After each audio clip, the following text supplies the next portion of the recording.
Bonjour à toutes et à tous. Salut tout le monde. Aujourd'hui, on vous présente une petite review sponsorisée, une petite pierre blanche dans le calendrier de la chaîne des Ludovores. C'est notre première vraie sponsorisée, donc publicité. Ne nous croyez pas, tout ça. Enfin, si vous connaissez la chaîne, vous le savez, c'est une review. Qu'est-ce que ça veut dire? Eh bien, on va vous présenter ce qu'on a aimé et ce qu'on a moins aimé, ce que vous pourriez moins aimer d'un jeu. Ça ne change pas. Exactement. Le jeu, quel est-il? Eh bien, c'est Mistwind de First Fish Games. C'est bien ça, actuellement en cours de campagne voilà. Sur Kickstarter, donc on vous mettra le lien dans la description. Exactement. La vidéo arrive un peu tard parce que le prototype nous est arrivé un peu tard et qu'avec nos emplois du temps respectifs, n'a pas toujours été très simple d'organiser autant de parties qu'on voulait parce qu'on ne voulait pas vous présenter une vidéo après 2 parties. Ouais, ça n'a pas beaucoup de sens. Là, personnellement, j'ai eu l'occasion d'y jouer en solo, plusieurs fois en duo, une fois à 3 joueurs et une fois à 4 joueurs. Il me resterait seulement le mode 5 joueurs à explorer, mais je pense pas qu'il apporte beaucoup de sensations différentes. Alors Mistwind, qu'est-ce que c'est? On va faire un bref rappel des règles très succinctes. C'est un jeu de pick-up and delivery, donc vous allez prendre des marchandises pour les apporter ailleurs pour faire un bénéfice. C'est un jeu, on va dire, un petit peu de pose d'ouvrier, puisque vous allez choisir des emplacements à l'aide de disques numérotés. Chaque emplacement correspond à un numéro qui est inscrit sur un de vos disques. C'est un jeu dans lequel vous allez aussi essayer de remplir des objectifs, à savoir relier tel port avec tel port, accumuler tel type de marchandises, recruter combien de personnages, et ainsi de suite. Sachant que la mécanique est assez intéressante puisque vous avez 5 disques de placement, mais qu'au début de chaque round, vous allez en sacrifier un que vous ne pourrez pas utiliser pendant toute la durée du round. Quand vous saurez aussi qu'il y a 4 rounds seulement, et que donc vous aurez 4 disques par round, ça vous fait un total de 16 actions par partie. Et ben, c'est pas beaucoup. C'est peu, ça fait partie de ces jeux où vous allez avoir beaucoup de choix devant vous, où vous allez avoir beaucoup d'objectifs que vous voudrez accomplir, et vous ne pourrez certainement pas tout faire. Tout à fait. On a fait un peu le tour des règles très succinctement.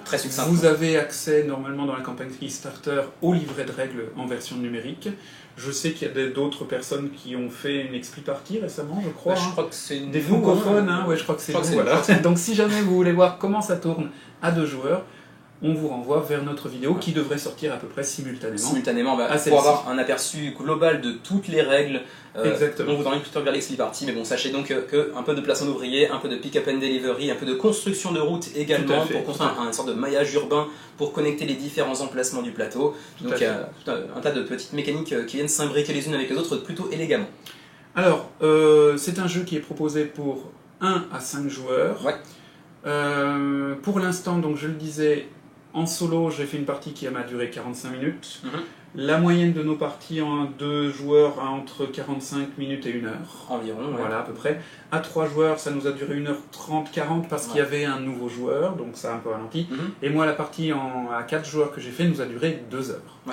Voilà. 2 heures avec 3 nouveaux joueurs à qui j'ai expliqué avant les 2 heures, donc 2 heures plus, on va dire quoi, 10 minutes de teach, comme on dit en anglais, et 10 minutes d'enseignement des règles.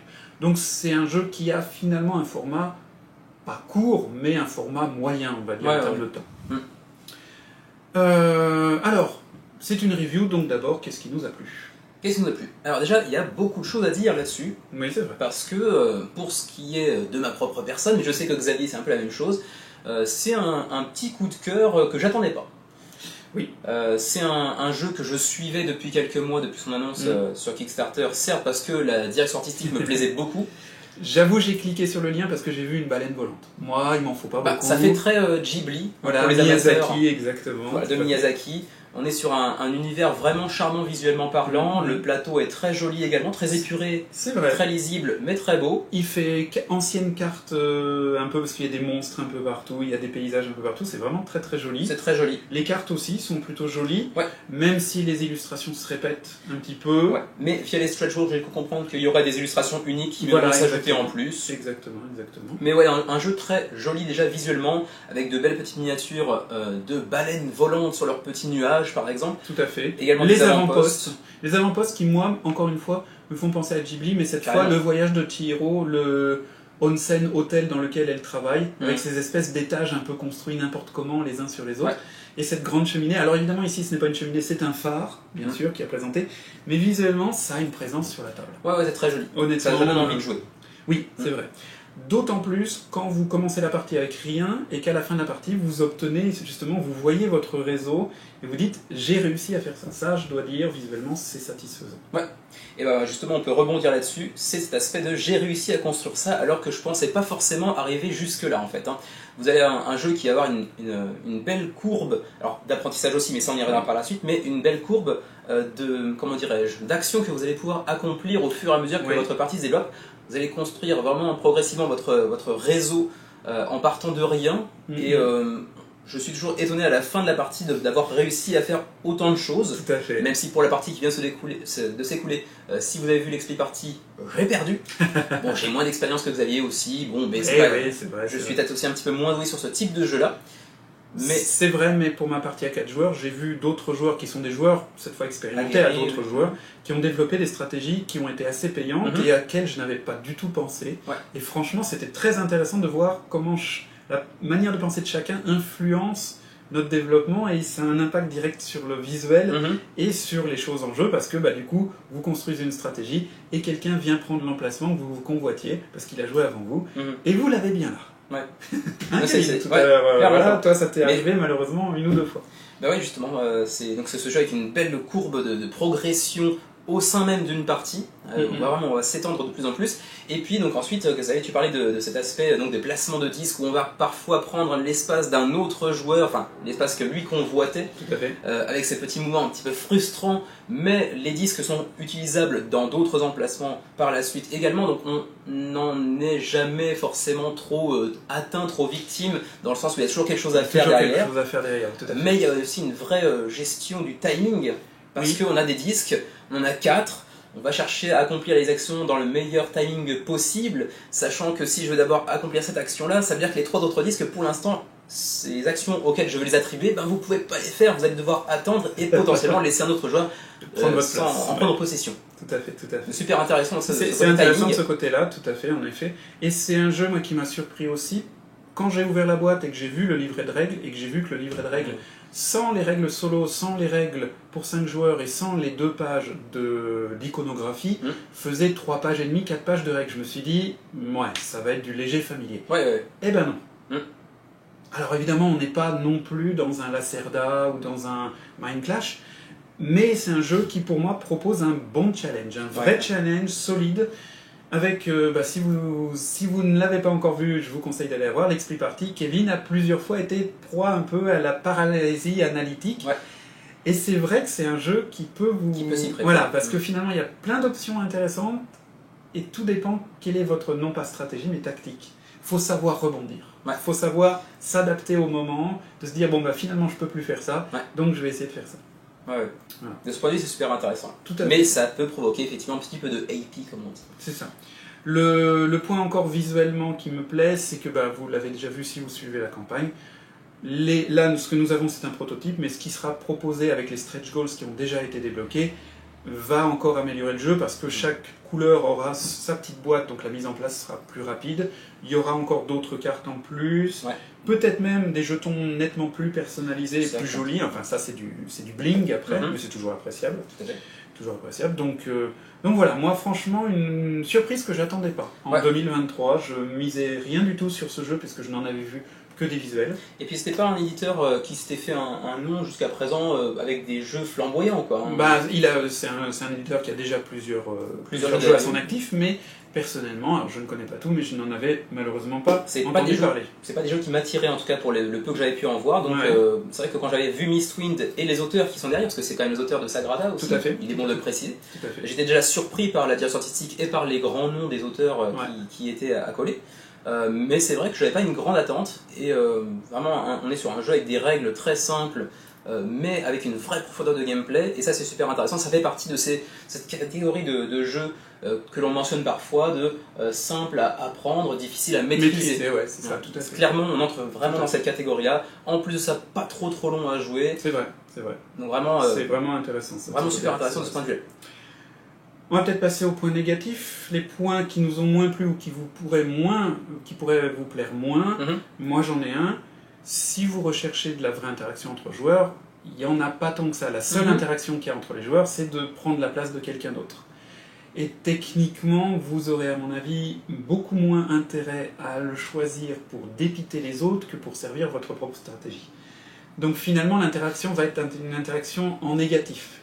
C'est-à-dire que votre action va avoir un impact, mais vous n'allez pas directement faire quelque chose sur les joueurs. Vous ne pouvez pas leur voler de ressources, vous ne pouvez pas détruire leurs avant-postes, intercepter leur transport ou tout ça. Voilà, donc si vous recherchez quelque chose qui a beaucoup d'interactions, c'est peut-être pas tout à fait ça. Oui, exactement, c'est vrai que c'est une façon d'interagir qui est assez passive, tout à fait, qui n'est pas inintéressante. On a vraiment cette tension permanente de est-ce qu'il va me piquer mon emplacement, donc il y a quand même quelque chose qui se passe, mais effectivement on ne va pas vouloir piquer des ressources aux autres personnes autour de la table. C'est pas ce type de jeu là. Vous savez que nous on est assez friands de jeux où il n'y a pas forcément beaucoup d'interactions, donc nous ça ne nous dérange pas. Ça ne dérange pas, non, c'est clair. Mais sachez-le. Après, sur des termes techniques, moi j'ai été un peu surpris par le fait que les planches latérales des actions et des ressources soient détachables. Pourquoi ne pas en faire un seul plateau? Alors peut-être qu'il y a des contraintes techniques que je ne connais pas, dans ce cas-là ok. Après du coup ça fait un peu plus long et du coup on se demande est-ce que c'est bien nécessaire finalement de faire tant de mise en place pour quelque chose qui aurait pu être intégré directement. Je sais pas. Peut-être que le produit fini aura 2 phases différentes pour la version 2-3 joueurs, 4-5 joueurs. Peut-être. Je ne sais pas, pour l'instant on n'est pas en mesure de vous le dire, mais c'est vrai que c'est la question qu'on s'est posée dès la première partie en réalité. Tout à fait. Moi de mon côté, j'ajouterais aussi un petit peu l'iconographie qui n'est pas toujours très claire de prime abord. Ah oui. Je pense qu'elle n'est pas difficile à intégrer, clairement, mais surtout au niveau des missions par exemple, on se dit mais qu'est-ce que ça veut pouvoir dire, qu'est-ce que ça veut dire peut-être simplement. Alors il y a des aides de jeu. Il y a des aides de jeu qui sont fournies, pour l'instant bon, c'est encore à l'état prototypal clairement, mais elles sont fournies et ça fait le job, mais c'est vrai que c'est pas toujours hyper intuitif de ce point de vue là. Ce côté-là, moi, sur les deux premières parties, là où je me suis trompé, c'est qu'il existe donc 2 catégories de jetons, les petits et les moyens, mais finalement pour ce qui est des objectifs, ils ont tous la même valeur. Moi je pensais que cela était plus dans les coins, parce que dans les coins c'est plus loin, donc c'est plus difficile à aller chercher, donc je me disais, c'est pour récompenser.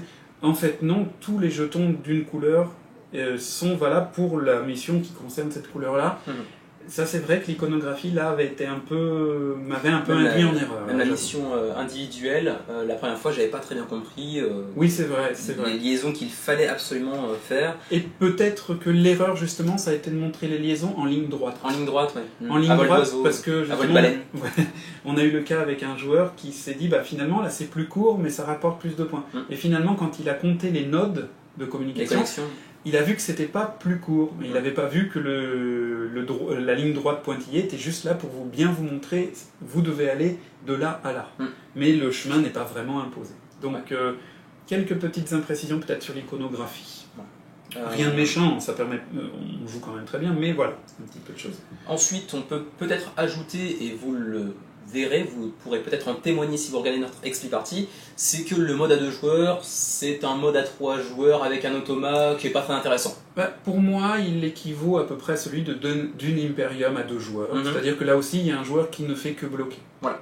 C'est pas mon mode de jeu préféré, personnellement. Je préfère quand il y a un automaton qui score vraiment, ça fait un challenge de plus. À la limite, oui. Parce que là, on sent vraiment qu'il est là seulement pour nous bloquer, pour donner l'impression d'un joueur présent, pour apporter un peu de tension, parce que sinon, tous les emplacements sont un petit peu trop libres. On comprend la logique, mais c'est vrai que c'est un petit peu dommage, et c'est clairement un jeu qui prend son envol, si je puis dire, à partir de 3 joueurs, 4 joueurs. Même si le mode de joueur reste très agréable.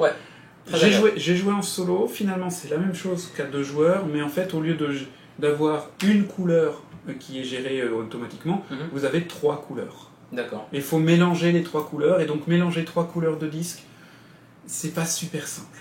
J'ai pas trouvé ça très simple, honnêtement. Le mode solo n'est pas le mode qui m'a convaincu le plus dans ce jeu. Honnêtement, j'y jouerai pas forcément beaucoup en solo. En tout cas pour son aspect prototypal, on ne sait pas à quel point il sera développé par la suite. Mais pour l'instant, en tout cas. Ça reste un puzzle intéressant à résoudre, parce que finalement, c'est réussir à accomplir des objectifs malgré les embûches que le système automatisé vous met dans les roues.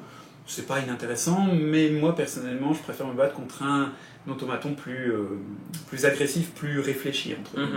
Peut-être mon défaut d'avoir trop joué à des jeux David Turci ou des choses comme ça. Ouais.